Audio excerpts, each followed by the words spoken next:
Un millionnaire pleurait la perte de son fils dans un incendie. Alors qu'il était au plus bas, un garçon errant dans les rues s'approcha de lui et dit « Monsieur, votre fils est toujours en vie ?» Avant de commencer l'histoire, n'oubliez pas de laisser un like et de vous abonner à la chaîne pour voir plus d'histoires comme celle-ci. La ville s'étendait au-delà de la fenêtre, une vaste mer de néons et de phares pulsant d'une énergie fiévreuse. New York ne dormait jamais, et Jonathan Callaway non plus.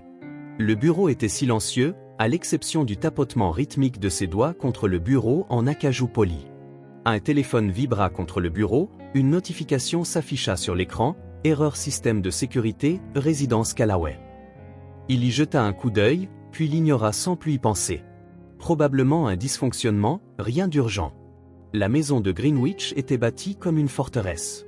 Jonathan se frotta les tempes, expirant tandis qu'il attrapait son café, désormais froid. Le silence du bureau était confortable, familier. Jusqu'à ce que le téléphone sonne. La tonalité était aiguë, insistante. Il répondit.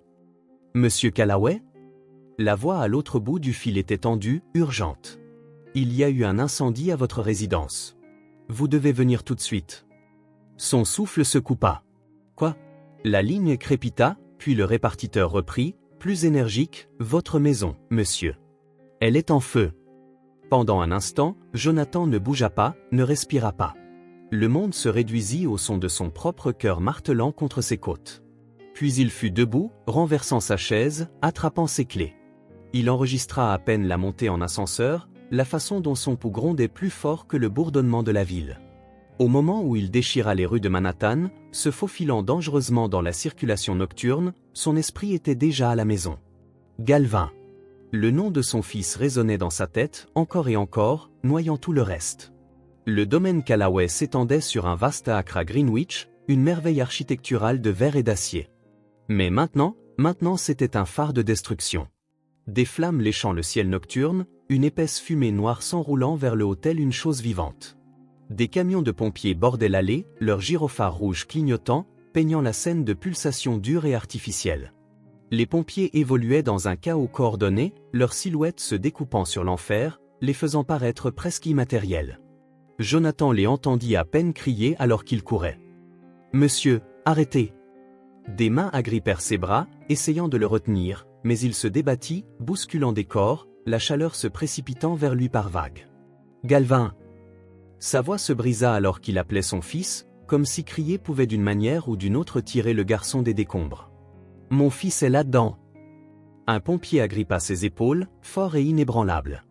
Le deuxième étage s'est effondré. « Il n'y a aucune chance ? Je dois y aller. » Jonathan le repoussa, mais l'homme ne bougea pas. « Vous ne pouvez pas. » Le souffle de Jonathan venait par halètements courts et rauques, sa poitrine se soulevant tandis que les mots s'imprimaient dans son esprit. Il secoua violemment la tête. « Non, non, ce n'est pas possible. » Ses yeux dardèrent vers la maison, l'endroit où il avait regardé Galvin jouer dans le jardin, l'endroit où sa femme riait autrefois dans la cuisine, l'endroit qui avait été leur foyer. Et maintenant, elle s'effondrait. Une vitre vola en éclats alors qu'une autre fenêtre explosait vers l'extérieur, les flammes consumant tout sur leur passage. Une rafale de feu jaillit à travers le toit, projetant des braises dans l'air comme des étoiles mourantes. Jonathan tomba à genoux, ses mains s'enfonçant dans l'herbe humide. Le sol sous lui tremblait sous la force de la destruction, mais il se sentit engourdi. Quelqu'un parlait, peut-être un pompier, peut-être un ambulancier. Il traita à peine les mots, personne n'a réussi à sortir du deuxième étage. C'était comme se noyer, comme si quelqu'un avait plongé la main dans sa poitrine et lui avait écrasé les poumons. Galvin. Son petit garçon, qui attendait toujours à la fenêtre qu'il rentre à la maison, qui s'était endormi en serrant cette stupide ours en peluche parce qu'il le faisait se sentir en sécurité. Parti. Un rugissement lointain emplit ses oreilles. Que ce soit le feu ou le son de son propre chagrin, il ne pouvait le dire. Il fixa la maison tandis qu'elle s'effondrait, morceau par morceau, jusqu'à ce qu'il ne reste plus qu'une ruine fumante. La nuit était sombre, mais les flammes se reflétaient dans ses yeux, brûlant longtemps après que tout le reste se soit transformé en cendres. L'incendie avait été éteint, mais pour Jonathan Callaway, les flammes ne s'étaient jamais éteintes. Elles vivaient sous sa peau, dans les décombres de son esprit.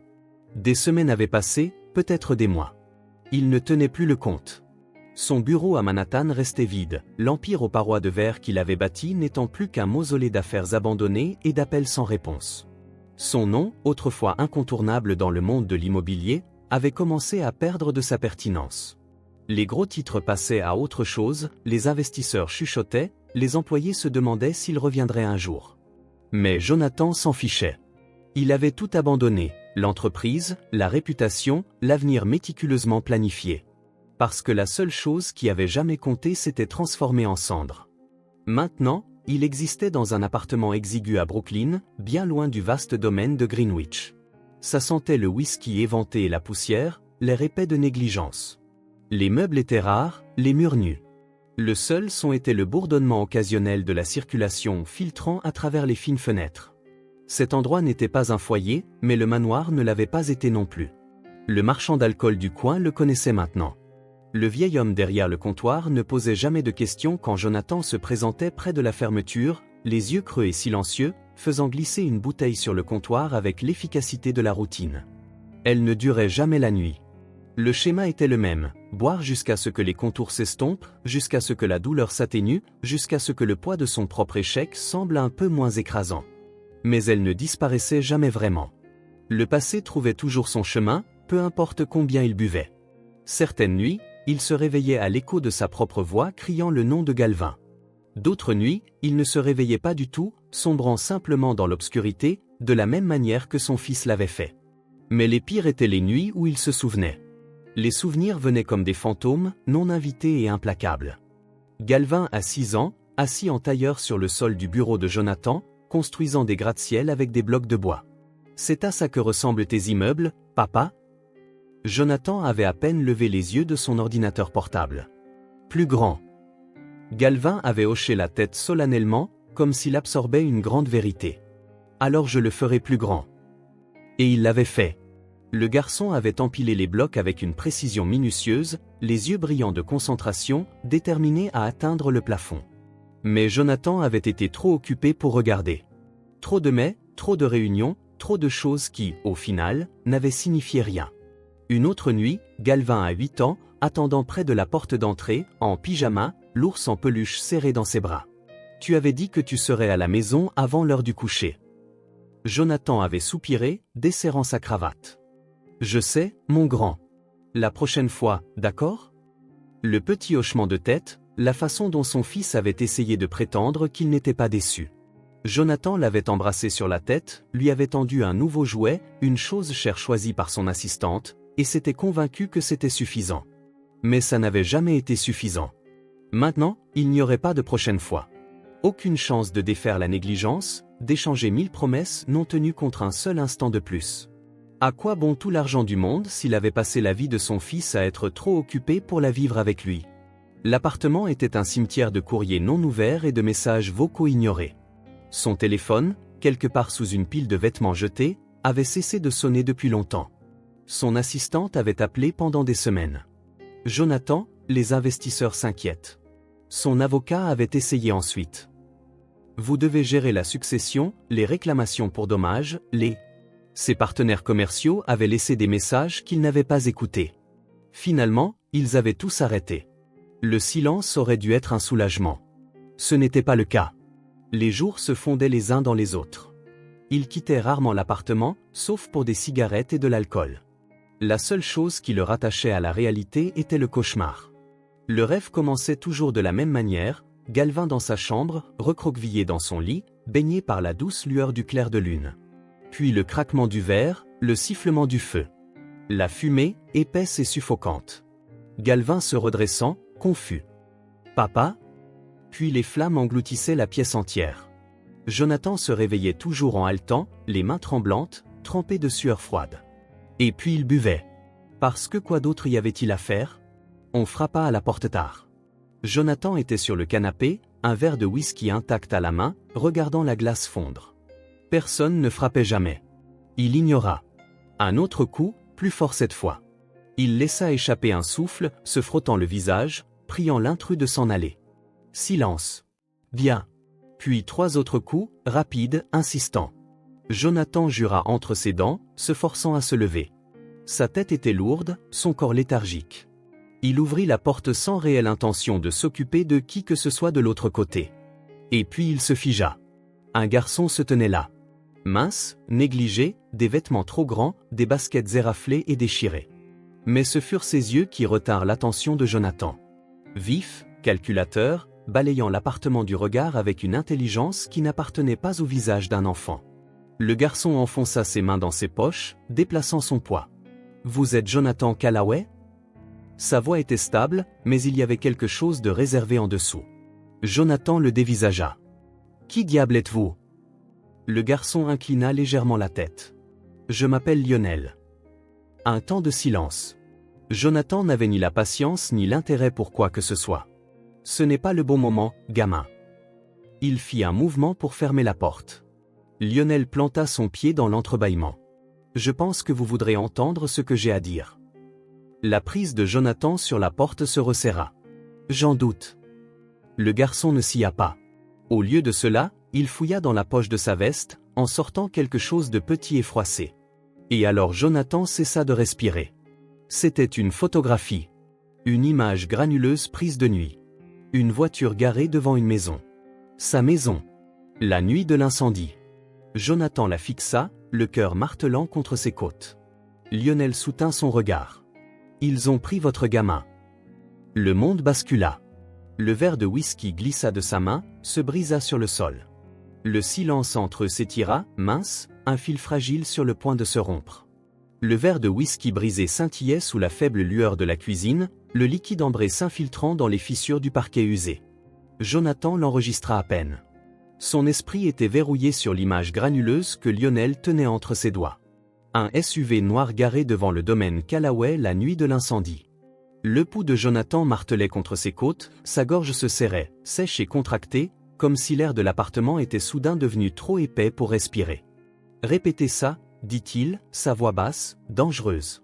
Lionel inclina la tête, l'étudiant comme un chat de gouttière pourrait jauger si un étranger méritait sa confiance. Il était trop calme pour un enfant, son visage illisible. « Ils ont pris votre gamin. » Les doigts de Jonathan se crispèrent en poing. « Qui » Lionel ne répondit pas immédiatement. Il reprit la photo, la rangeant dans sa veste comme une monnaie d'échange. Ses yeux parcoururent la pièce, notant le désordre, les bouteilles vides, les papiers jetés, le poids étouffant de la négligence. « Peut-être que j'entre d'abord, » dit Lionel. Ce n'est pas vraiment le genre de choses dont on discute sur le seuil. Jonathan hésita. Son instinct hurlait contre l'idée de laisser entrer un étranger, un gamin, dans son espace. Mais la photo, les mots, il le rongeait, raclant contre son crâne avec une force insupportable. Il s'écarta. Lionel entra sans hésitation, les mains toujours enfouies dans les poches surdimensionnées de sa veste. Il se déplaça avec précaution, comme quelqu'un habitué à être dans des endroits où il n'était pas le bienvenu. Il jeta un rapide coup d'œil à l'appartement, peu impressionné, avant de se laisser tomber dans le fauteuil usé en face du canapé. Jonathan ferma la porte et se tourna vers lui, les bras croisés. « Parlez. » Lionel s'adossa, décontracté d'une manière qui semblait délibérée, comme s'il avait le dessus dans cette conversation malgré n'étant guère plus qu'un enfant. « J'étais près de chez vous cette nuit-là, » dit-il. « Je dors où je peux. Parfois, les gens laissent les portes de leur garage ouvertes. Parfois, c'est une ruelle. Cette nuit-là, j'étais dans le parc en face. » Jonathan se raidit. Son estomac se noua à cette pensée. Son fils avait été enlevé, sa maison avait brûlé, et pendant tout ce temps, quelqu'un avait observé à distance. Lionel continua, imperturbable. « J'ai vu une voiture s'arrêter. 2 types sont sortis. Ils n'étaient pas pressés, ne regardaient pas autour d'eux comme s'ils avaient peur d'être vus. Ils sont juste entrés. » Le souffle de Jonathan devint lent et aigu. Il imagina la scène, son esprit peignant sur les mots de Lionel avec ses propres pires cauchemars. « Ce n'étaient pas des pompiers, » ajouta Lionel. « Et ils ne couraient pas. C'était ça le truc bizarre. Quand on voit de la fumée, les gens paniquent. Ils se précipitent à l'intérieur, ils se précipitent à l'extérieur. Ces types-là, ils sont entrés comme s'ils avaient un plan. » Jonathan serra la mâchoire. « Et quand ils sont sortis ?» L'expression de Lionel s'assombrit. Il chercha à nouveau dans sa poche, sortant une deuxième photographie. Il hésita une demi-seconde avant de la jeter sur la table basse. Jonathan la ramassa. L'image était floue, mais assez claire. Le même SUV, portes ouvertes. Deux hommes vêtus de vêtements sombres. Et entre eux, quelque chose enveloppé dans un tissu épais. Une petite forme. Trop petite. L'estomac de Jonathan se tordit. Ils ont mis ce truc, quoi que ce soit, sur la banquette arrière, dit Lionel. Sa voix était plus basse maintenant, comme s'il comprenait le poids de ce qu'il disait. Puis ils sont partis. Jonathan expira brusquement, son corps tremblant de quelque chose de plus profond que la rage. Il aurait dû savoir depuis le début. Il aurait dû savoir. L'incendie avait semblé suspect dès le départ. La façon dont les flammes s'étaient propagées trop vite, la façon dont le système de sécurité s'était mystérieusement mis hors ligne, la façon dont la police avait été trop rapide à classer l'affaire comme un accident. Et maintenant ça. Il serra fermement la photographie, ses jointures blanches. Pourquoi me dites-vous ça? Lionel haussa les épaules. J'ai pensé que vous voudriez savoir. Jonathan plissa les yeux. Lionel eut un petit sourire, mais il n'y avait aucun humour dedans. D'accord. Peut-être que je n'aime pas l'idée que quelqu'un s'en tire avec quelque chose d'aussi gros. Il y avait quelque chose de réservé dans sa façon de le dire, quelque chose de non dit. Jonathan avait passé des années à lire les gens, à négocier des marchés où chaque mot avait du poids. Ce gamin, il avait ses propres raisons d'être là. Mais pour l'instant, Jonathan s'en fichait. Vous avez dit que vous les aviez vus. Pourriez-vous les reconnaître? Lionel secoua la tête. Pas assez clairement. Mais la voiture, les plaques, ça, c'est quelque chose. Jonathan passa une main dans ses cheveux, respirant profondément. Son pouls était un feu de forêt, brûlant dans ses veines. Il n'avait pas ressenti ce genre d'énergie depuis des mois. Pas depuis avant l'incendie, avant qu'il ne perde tout. Parce que peut-être, juste peut-être, il n'avait pas tout perdu après tout. Il regarda à nouveau Lionel, le regarda vraiment cette fois. On ne va pas aider des gens comme moi juste comme ça, dit Jonathan. Vous voulez quelque chose? Lionel soutint son regard pendant un long moment. Puis finalement, il haussa légèrement les épaules. Peut-être. Jonathan laissa échapper un lent souffle. Il n'avait pas la patience pour le jeu auquel le gamin jouait. Mais il avait besoin de réponses plus qu'il n'avait besoin d'interroger les motivations. Son esprit se remit en marche. Galvin n'était pas parti. Il avait été enlevé. Et Jonathan allait le retrouver. Il ramassa à nouveau la photographie, fixant le SUV. La première vraie piste. Il se tourna vers Lionel. Êtes-vous prêt à m'aider à les retrouver? Les lèvres de Lionel s'incurvèrent légèrement, une lueur de quelque chose d'entendu dans son expression. Ça dépend, dit-il. Êtes-vous prêt à arrêter de boire assez longtemps pour le faire? Jonathan serra les dents. La pique acérée le blessa, mais il n'avait pas le temps pour l'orgueil. Parce que Lionel avait raison. L'homme qu'il avait été ces derniers mois, l'épave se noyant dans le whisky et le regret, n'allait pas sauver son fils. Mais cet homme était mort maintenant. Jonathan Callaway se leva, prit la dernière bouteille de whisky restante sur la table, sans hésitation, la fracassa contre l'évier. Le verre vola en éclats, le liquide se déversant dans l'égout. Les sourcils de Lionel se haussèrent légèrement, mais il ne dit rien. Jonathan se retourna vers lui. Allons-y, Lionel eut un petit sourire. Là, on parle.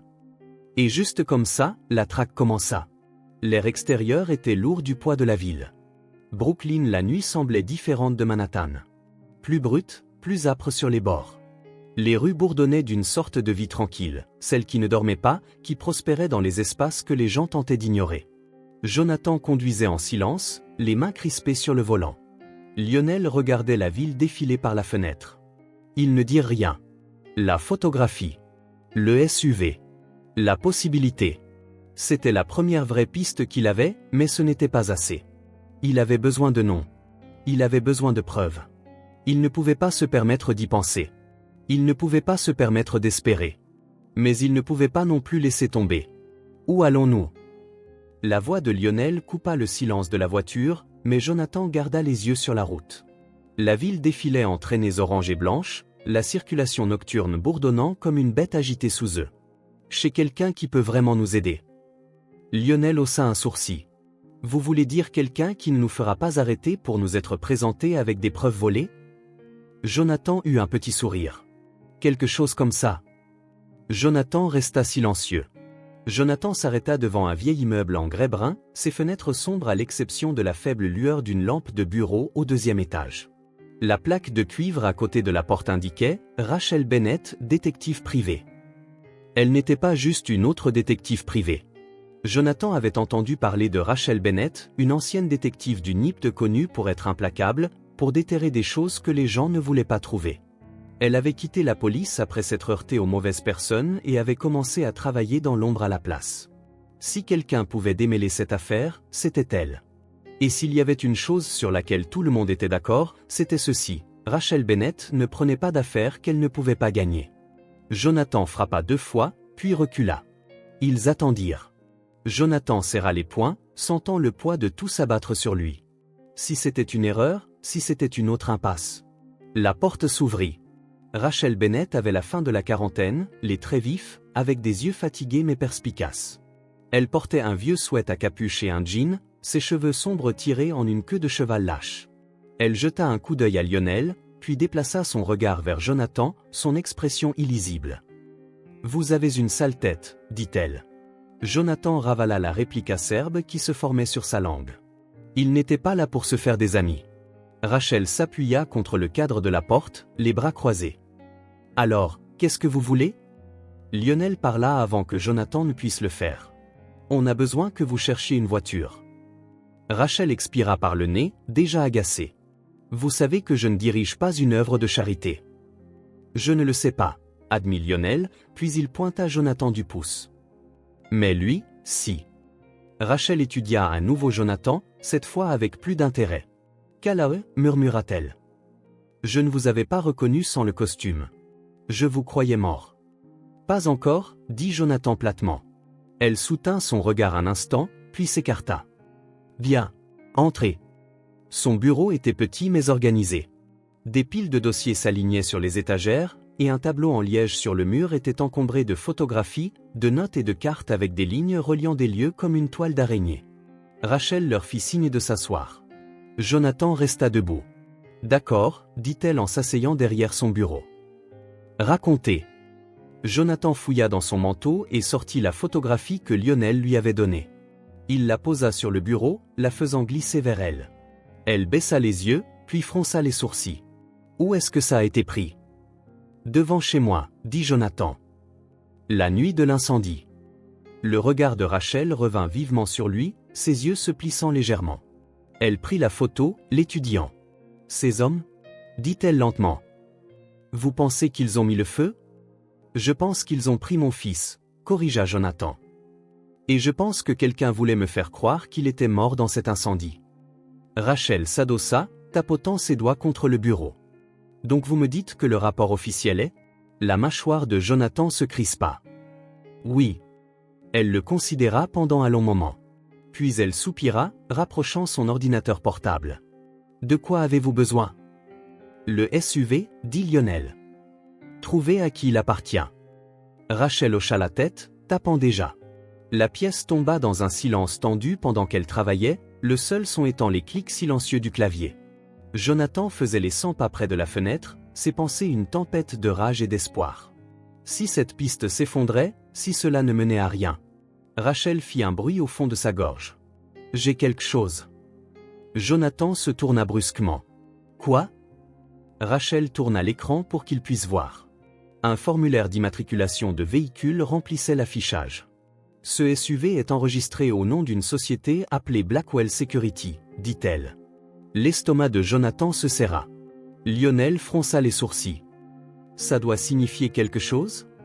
Jonathan serra la mâchoire. « Je les ai engagés. » Les yeux de Rachel se levèrent. « Quoi ? » « Ils ont installé le système de sécurité chez moi, » dit-il, la voix tendue.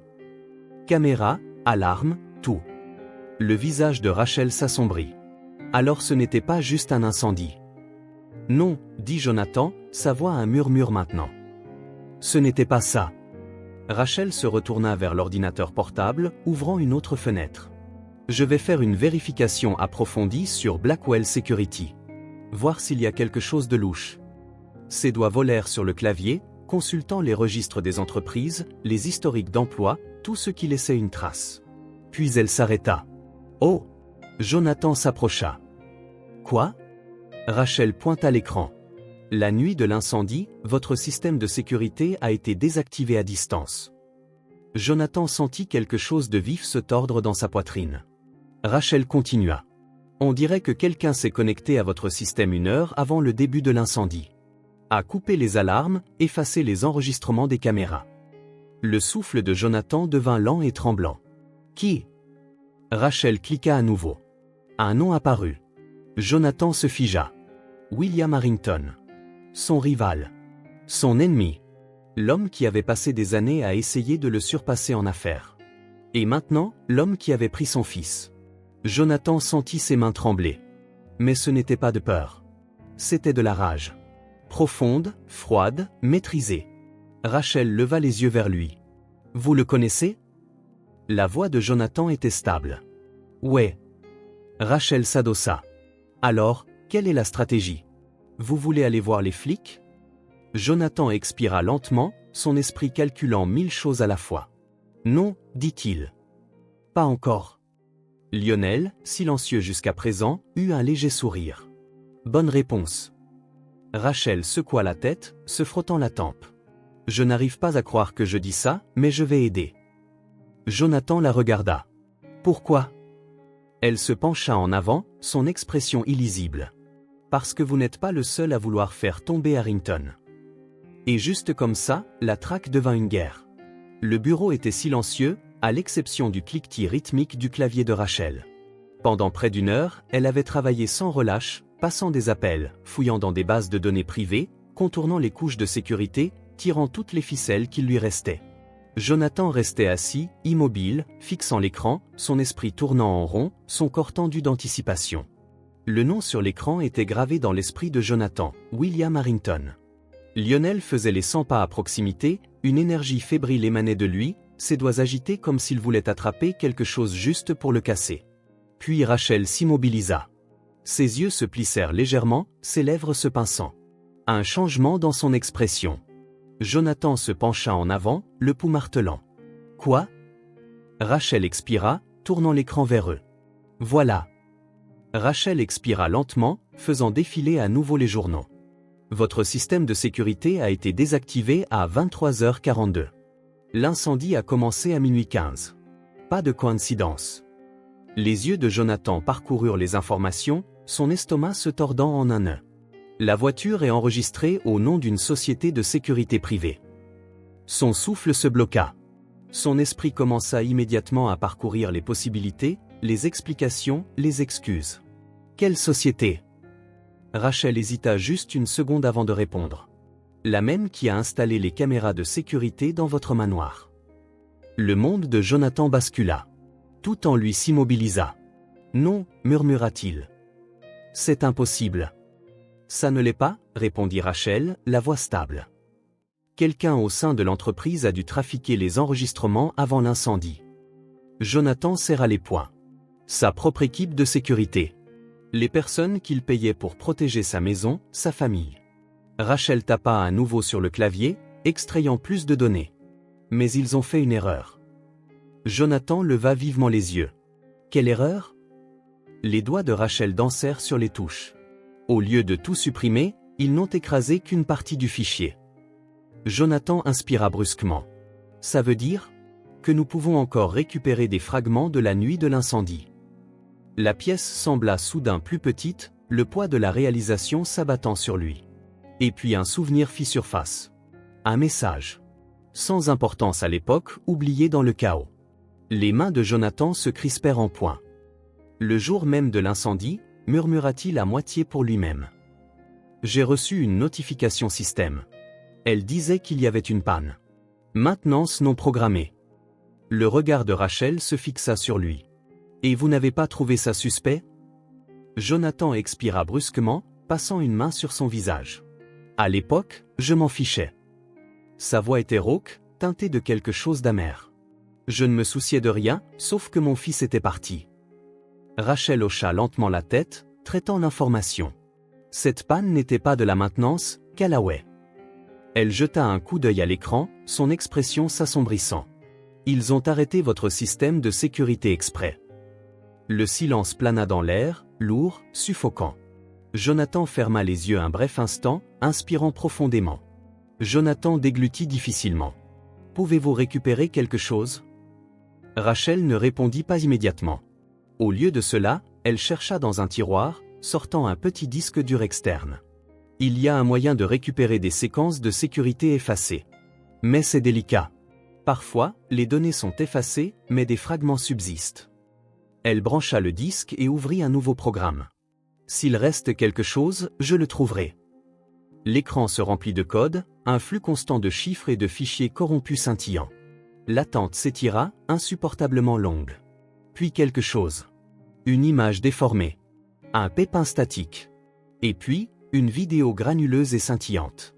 Rachel appuya sur pause. Jonathan se pencha, son cœur battant dans ses oreilles. Les images étaient brutes, des morceaux manquaient, mais elles étaient là. L'entrée principale de son domaine. L'horodatage indiquait 23h57. 18 minutes avant le début de l'incendie. 2 hommes entrèrent dans la maison. Ils étaient vêtus de vêtements sombres, se déplaçant avec une efficacité calme. Aucun signe de panique, aucune hésitation. Rachel appuya à nouveau sur play. Les images étaient saccadées. Puis soudain, la vidéo sauta en avant. Minuit 8, les 2 hommes sortaient. Et ils n'étaient pas seuls. L'estomac de Jonathan se serra alors que l'image se déplaçait, attrapant un aperçu de quelque chose entre eux. Une forme. Petite. Enveloppée dans un tissu sombre. Son souffle se coupa. Rachel mit la vidéo en pause, son doigt planant au-dessus du clavier. Elle améliora l'image, affinant les pixels, tirant plus de détails des ombres. Et puis c'était là. Une main. La main d'un enfant.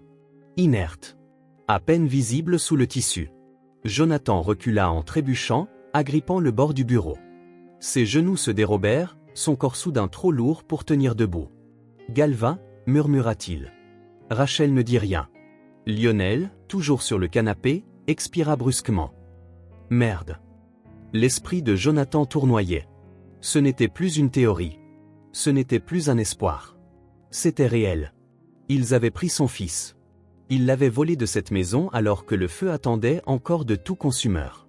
Ils avaient voulu qu'il croie que Galvin était mort. Il passa une main sur son visage, essayant de calmer sa respiration. Mais la rage, elle bouillonnait maintenant, incontrôlable.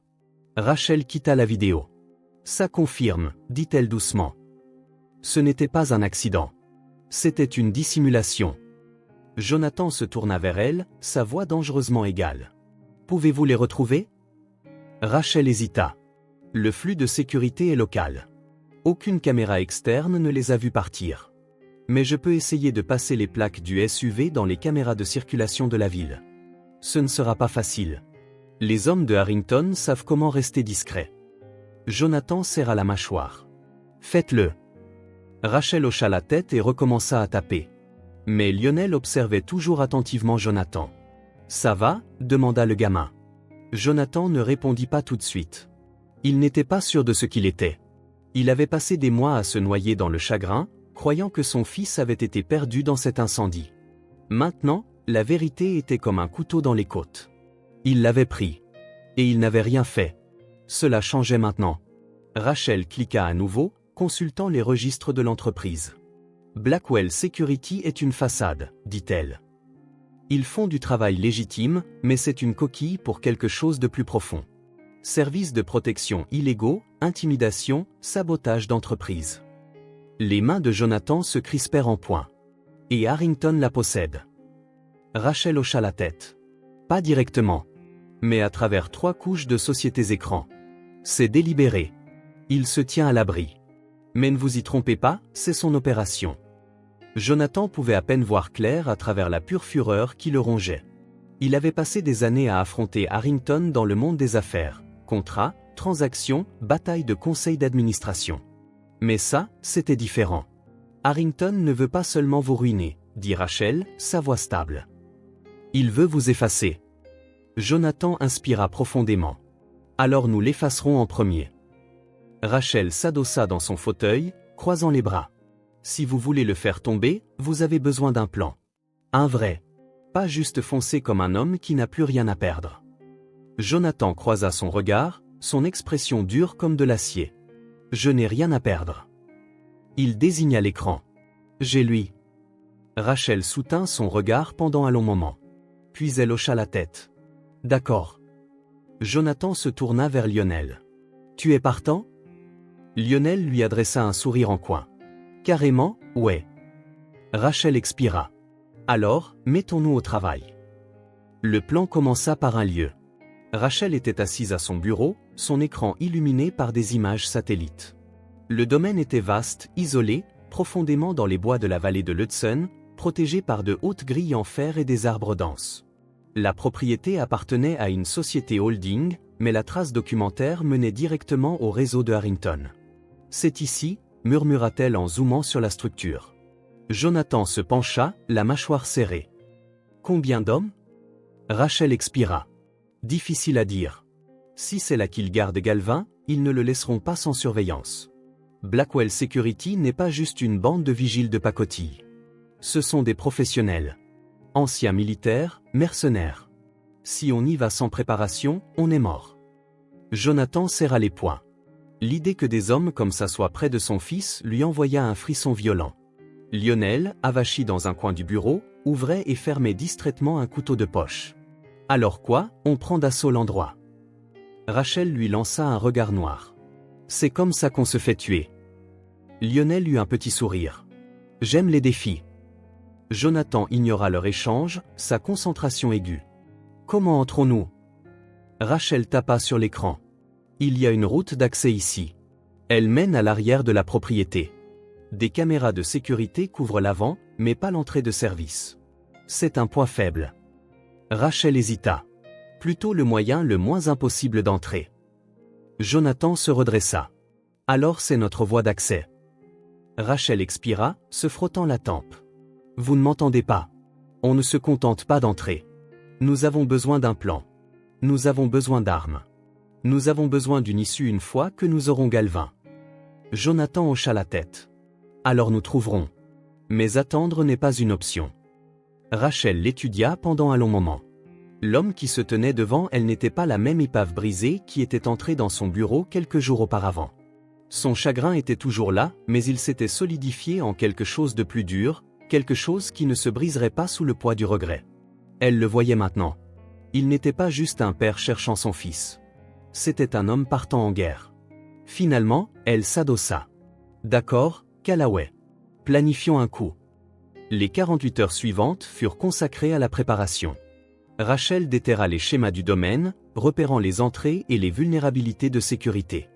Elle fit appel à des faveurs d'anciens contacts, rassemblant des téléphones jetables, des cartes d'accès volées et une liste du personnel de Blackwell. Lionel s'occupa des fournitures, utilisant toutes les relations de rue qu'il avait pour sécuriser l'équipement, outils de crochetage, radios volées, même quelques explosifs artisanaux. Et Jonathan? Jonathan s'entraîna. Le whisky avait disparu, l'apitoiement sur soi effacé. Il passa des heures dans le stand de tir souterrain de Rachel, ses mains se resserrant autour d'un pistolet pour la première fois depuis des années. Le poids de l'arme était étranger au début, mais la mémoire musculaire revint. Le recul mordit sa paume, chaque tir fort, net et précis. Il n'était pas un soldat. Il avait passé sa vie dans des salles de conseil, pas sur des champs de bataille.